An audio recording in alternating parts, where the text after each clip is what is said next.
Salut à tous, c'est Florian du blog Efficient Attitude. J'ai pas toujours été un passionné de productivité. C'est même plutôt le contraire.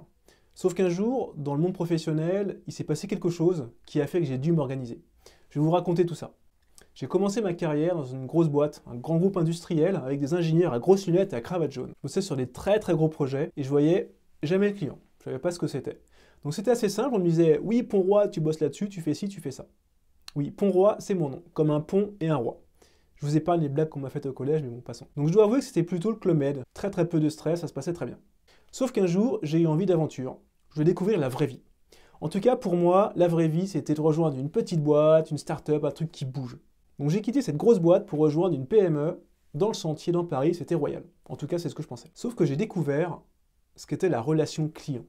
Gérer un client. Alors moi, je n'étais pas habitué à gérer un client. Qu'est-ce que c'est un client? Et là, on m'a dit, bah écoute, pour moi, c'est facile, tu vas gérer 5 clients, tu te débrouilles. Alors moi, j'étais hyper sympa, moi, les clients, je leur filais mon numéro de téléphone perso pour qu'ils m'appellent s'il y avait le moindre problème, etc.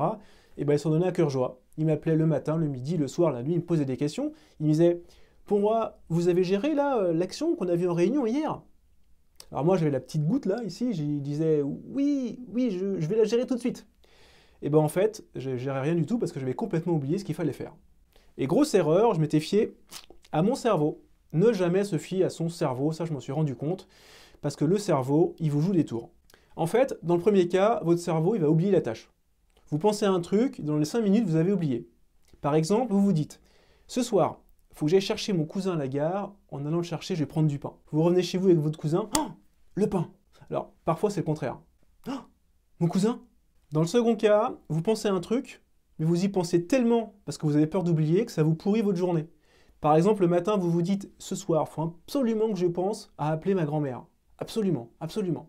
Et toute la journée, il faut que j'appelle ma grand-mère ce soir. » Ce qui fait que votre cerveau n'arrive pas à se concentrer sur autre chose, ça vous pourrit la journée, c'est la galère. Donc, ne jamais se fier à son cerveau. Bref, il a fallu que je m'organise, donc j'ai commencé à faire des recherches sur Internet, etc. Et j'ai découvert un bouquin qui s'appelle « Getting Things Done » de David Allen. En français, s'organiser pour réussir. Vous connaissez peut-être donc la méthode GTD pour Getting Things Done. Il y a pas mal de choses dans ce bouquin. Moi, j'en ai tiré 2 grands principes qui m'ont beaucoup aidé. Le premier principe, c'est la collecte. C'est le fait de dire tout ce qui est dans votre cerveau, vous vous en déchargez, vous l'écrivez quelque part. 1, pour ne pas oublier, et 2, pour éviter que ça vous pourrisse la vie. Là, vous pouvez l'écrire où vous voulez, soit dans un calepin, soit dans une application mobile, soit sur le mur, soit sur votre bras, où vous voulez, mais vous l'écrivez.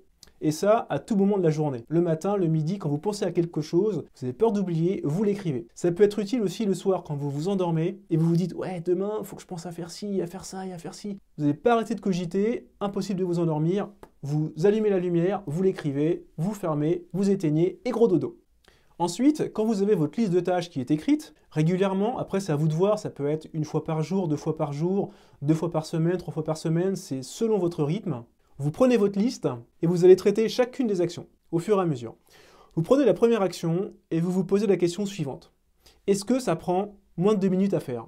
Si oui, vous la faites tout de suite. Mais quand je dis tout de suite, c'est tout de suite. Vous ne vous posez pas de questions, vous agissez. Par exemple, appeler ma belle-mère pour annuler le déjeuner de dimanche.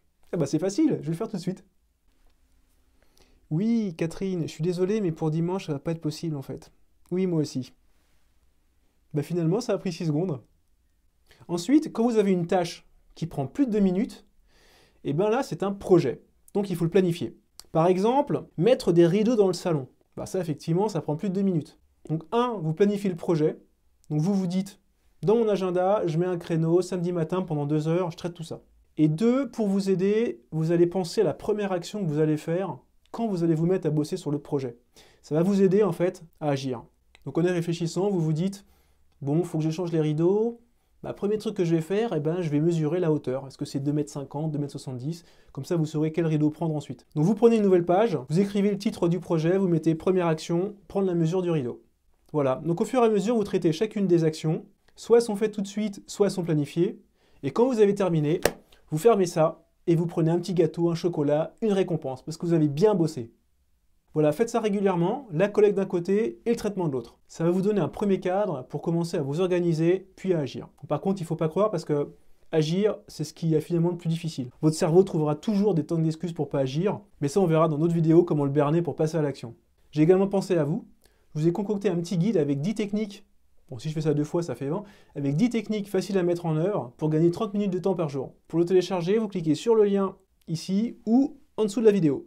Ensuite, dites-moi dans les commentaires ce que vous en pensez, quelles sont les techniques qui vous parlent, que vous connaissez, que vous avez mises en œuvre. Dites-moi également comment vous vous organisez, quels sont les problèmes que vous avez, ce qui fonctionne bien pour vous, ce qui fonctionne mal, ce serait hyper intéressant de le savoir. J'espère en tout cas que cette vidéo vous a plu, c'est Florian du blog Efficient Attitude, et moi je vous dis à très bientôt. Ciao!